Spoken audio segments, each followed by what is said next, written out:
بنی اسرائیل کا بندر بننے کا واقعہ۔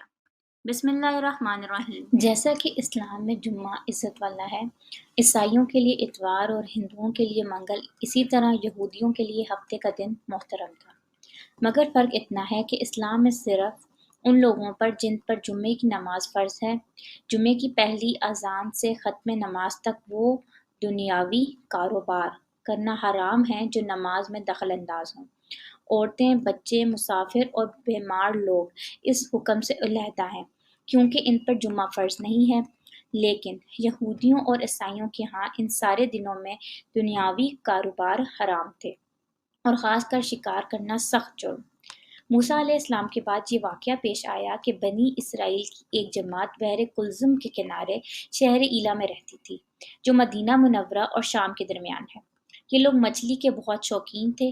رب کی شان یہ کہ یہ ہر ہفتے اس دریا میں بے شمار مچھلیاں نمودار ہوتی تھیں، یا تو ان کے امتحان کے لیے یا اس مچھلی کی زیارت کے لیے جس کے پیٹ میں حضرت یونس علیہ السلام رہتے تھے۔ باقی دنوں میں سب مچھلیاں غائب ہو جاتی تھیں۔ ان کے منہ میں پانی بھر آیا اور سوچنے لگے کہ کسی تدبیر سے ان کا شکار کرنا چاہیے جس سے شکار بھی ہو جائے اور ہفتے کے دن کی بے حرمتی بھی نہ ہو۔ آخر کار ان عقل مندوں نے یہ ہیلا سوچا کہ دریا کے ارد گرد بہت سے گہرے غار کھود دیے جائیں اور دریا سے اس غار تک نالیاں بنا دیں۔ جمعے کی شام کو ان نالیوں کا منہ کھول دیتے تھے کہ پانی کے ساتھ مچھلیاں ان گڑھوں میں آ جائیں، اور اتوار کے دن ان گڑھوں سے پکڑ لیتے تھے اور کہتے تھے ہم ہفتے کو شکار نہیں کرتے۔ انہوں نے وہ مچھلیاں خوب کھائیں اور فروخت کیں، جس سے یہ بڑے مالدار ہو گئے۔ 40 یا 70 سال تک ان کا یہ عمل رہا۔ یہ لوگ کل 70,000 تھے اور ان کی 3 جماعتیں بن گئیں، ایک تو شکار کرنے والوں کی، دوسری ان سے منع کرنے والوں کی، اور تیسرے خاموش رہنے والوں کی۔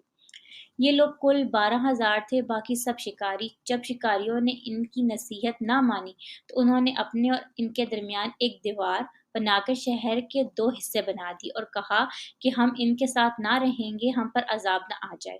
یہاں تک کہ داؤد علیہ السلام کا زمانہ آ گیا۔ آپ نے ان کو شکار کرنے سے منع کیا اور فرمایا کہ اے بے وقوفوں، قید کرنا ہی تو شکار ہے۔ جیسے کوئی ہرن کو جال میں پھانس لے، اس نے شکار کر لیا، کھائے یا نہ کھائے، اور کھائے تو آج ہی کھائے یا کسی دوسرے دن۔ غرض یہ کہ ہفتے کے دن تمہیں شکار کی ممانعت ہے، نہ کہ فقط ہاتھ میں پکڑنے کی یا کھانے کی۔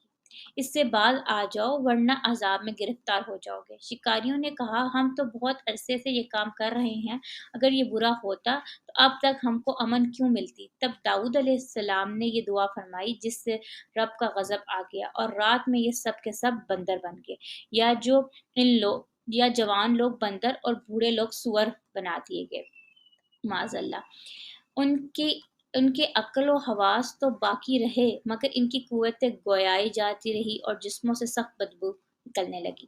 صبح کے وقت اس محلے کے لوگوں نے دیکھا کہ نہ تو اس محلے میں کوئی آدمی آتا ہے، نہ کوئی آواز، نہ کوئی دھواں وغیرہ نکلتا ہے، تو یہ دیواروں پر چڑھ کے ان کے گھروں میں داخل ہو گئے۔ وہ بندر ان کو دیکھ کے ان کی طرف دوڑے اور قدموں میں لپٹنے لگے اور ان کے کپڑے سونگھتے اور روتے تھے۔ ان لوگوں نے کہا کیا ہم نے تمہیں شکار کرنے سے منع نہ کیا تھا؟ وہ بندر سر ہلاتے اور آنسو ان کے رخساروں پر بہتے تھے۔ اس حال پر ان کو 3 روز گزرے اور سب ہلاک کر دیے گئے، نہ کوئی باقی بچا اور نہ ان کی نسل چلی۔